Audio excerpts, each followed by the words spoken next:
اعوذ باللہ من الشیطان الرجیم بسم اللہ الرحمن الرحیم ولولا ان تصیبہم مصیبۃ بما قدمت ایدیہم، اور اتنی بات کے لیے کہ ان کے اوپر کوئی مصیبت نہ آ جائے ان کے تمام اعمال کی وجہ سے، فیقولوا ربنا، اور اگر مصیبت آ جاتی، لولا ان تصیبہم مصیبۃ بما قدمت ایدیہم، یہ مضمون آ چکا ہے سورہ طٰہٰ میں بھی، کہ اگر رسول بھیجے بغیر ہماری طرف سے عذاب آ جاتا تو یہ عذر کرتے کہ صاحب ہمیں متنبع نہیں کیا گیا، ہمیں خبردار نہیں کیا گیا، ہم پر اتمام حجت نہیں کیا گیا، عذاب کیسے آ گیا؟ وَلَوْلَا أَن تُصِيبَهُم مُّصِيبَةٌ بِمَا قَدَّمَتْ أَيْدِيهِمْ فَيَقُولُوا رَبَّنَا لَوْلَا أَرْسَلْتَ إِلَيْنَا رَسُولًا، اگر کوئی مصیبت ان پر آ جاتی اس سے پہلے ان کے اپنے ہاتھوں کے کرتوتوں کی وجہ سے، تو یہ کہتے کہ پروردگار کیوں نہ تم نے بھیج دیا ہماری طرف کوئی رسول، فَنَتَّبِعَ آيَاتِكَ، کہ تو ہم تیری آیات کی پیروی کرتے، وَنَكُونَ مِنَ الْمُؤْمِنِينَ، اور ہم تو ہو جاتے ایمان لانے والوں میں سے، فَلَمَّا جَاءَهُمُ الْحَقُّ مِنْ عِنْدِنَا، لیکن جب ان کے پاس آیا ہے یہ حق ہمارے پاس سے، قالوا لولا اوتي مثل ما اوتي موسیٰ، اب یہ کہہ رہے ہیں کہ کیوں نہیں دیا گیا ان کو جیسا کہ دیا گیا تھا موسیٰ کو، یعنی موسیٰ کو عصا دیا گیا، موسیٰ کو وہ ید بیضا دیا گیا، موسیٰ کو تورات لکھی ہوئی جو ہے وہ پتھر کی تختیوں پر دی گئی، لولا اوتي مثل ما اوتي موسیٰ، کیوں نہیں دیا گیا اس کو وہی کچھ اسی طرح کی چیزیں جو دی گئی تھی موسیٰ کو،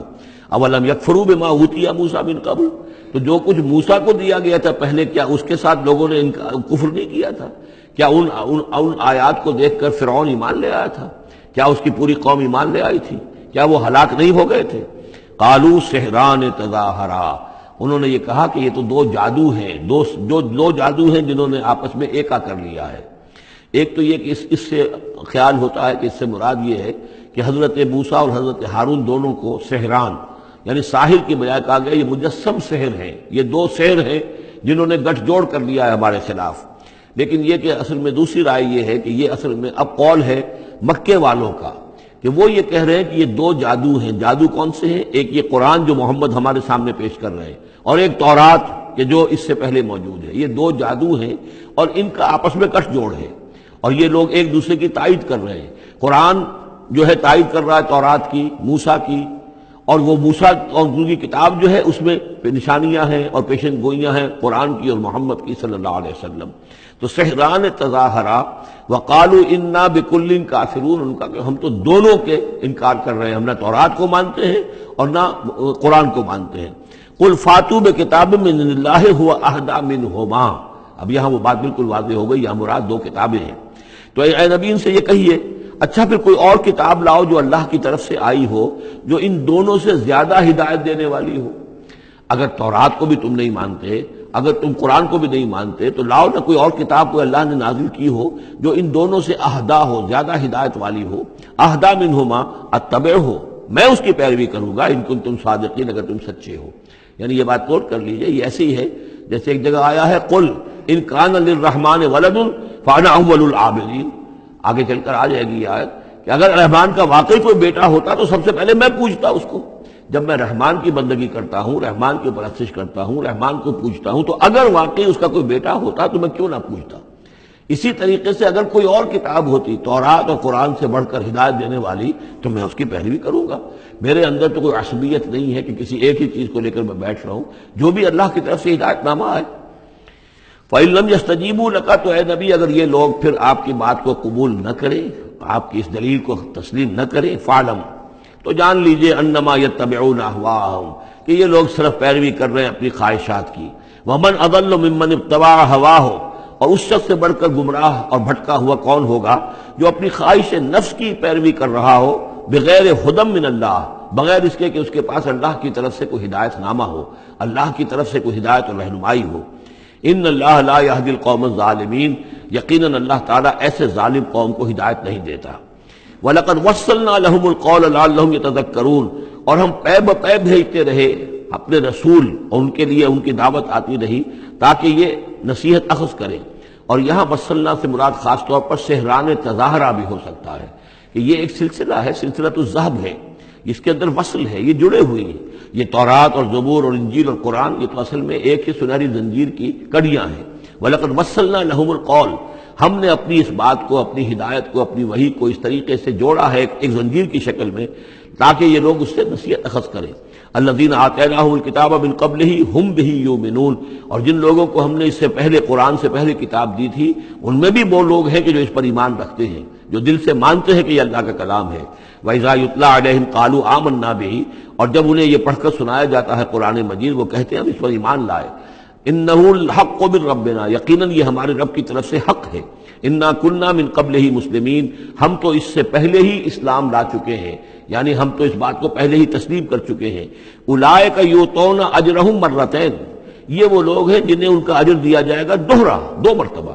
یعنی یہ کہ وہ سابقہ امت میں سے تھے، وہ بنی اسرائیل میں سے تھے یا نصارہ میں سے تھے، انجیل کو مانتے تھے، تورات کو مانتے تھے، اب انہوں نے قرآن کو بھی تسلیم کر لیا تو گویا کہ انہیں دوہرا اجر ملے گا۔ اولئک یؤتون اجرہم، ان کو دیا جائے گا ان کا اجر مرتین بما صبروا، ان کے صبر کے نتیجے میں کے عوض ان کو دوہرا اجر ملے گا۔ ویدرؤون بالحسنۃ السیئۃ، اور ان کا طریقہ یہ ہے کہ وہ دفع کرتے ہیں اچھائی کے ذریعے سے برائی کو، مما رزقناہم ينفقون، اور جو کچھ ہم نے انہیں دیا اس میں سے خرچ کرتے ہیں۔ وَإِذَا سَمِعُوا اللَّغْوَ أَعْرَضُوا عَنْهُ وَقَالُوا لَنَا أَعْمَالُنَا وَلَكُمْ أَعْمَالُكُمْ، اور جب انہوں نے سنی لغو باتیں تو انہوں نے کہا، انہوں نے اعراض کیا اور کہا ہمارے لیے ہمارے اعمال ہیں اور تمہارے لیے تمہارے اعمال ہیں۔ اس کے پس منظر میں ایک واقعہ ہے، یہ آپ کو معلوم ہے کہ جو پہلی ہجرت ہوئی تھی تو وہ ابیسینیا کی طرف تھی، حبشہ کی طرف تھی، تو وہاں کچھ لوگ ایمان لے آئے تھے اور کچھ عرصے کے بعد وہاں سے ایک وفد آیا ہے حضور صلی اللہ علیہ وسلم سے ملاقات کے لیے۔ ظاہر بات ہے جو ایمان لائے ہیں اب ان کے دل میں کتنی خواہش ہوگی کہ حضور سے ملنے کے لیے آئیں۔ وہ کون تھے؟ وہ نصارہ تھے، عیسائی تھے، جیسے نجاشی، حضرت نجاشی رحمۃ اللہ علیہ۔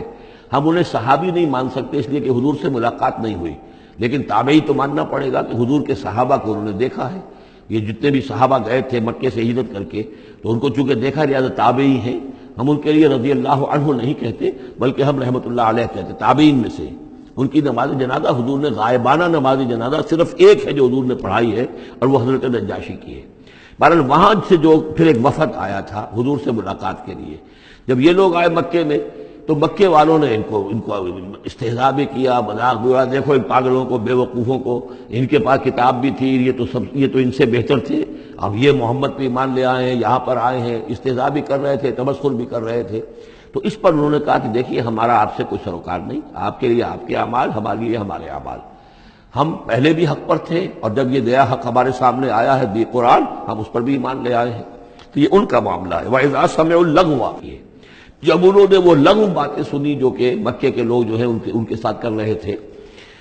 اعرضوا عنہ، تو انہوں نے اعراض کیا۔ اب ظاہر بات ہے کہ وہ آئے ہوئے تھے، مسافر تھے، وہاں پر خامخواہ جھگڑا کر لیں، اس میں بھی وہ بات مناسب نہیں تھی۔ وقالوا لنا اعمالنا، انہوں نے کہا دیکھیے آپ ہم سے کاہے کو جھگڑتے ہیں، ہمارے لیے ہمارے اعمال ہیں، ولکم اعمالکم، اور آپ کے لیے آپ کے اعمال ہیں۔ سلام علیکم لا نبتغی الجاہلین، آپ کو سلام ہم کرتے ہیں اور ہم جاہلوں سے الجھنا نہیں چاہتے، ہم نہیں چاہتے کہ جاہلوں کے ساتھ ہم خام خواہ الجھیں۔ صدق اللہ العظیم۔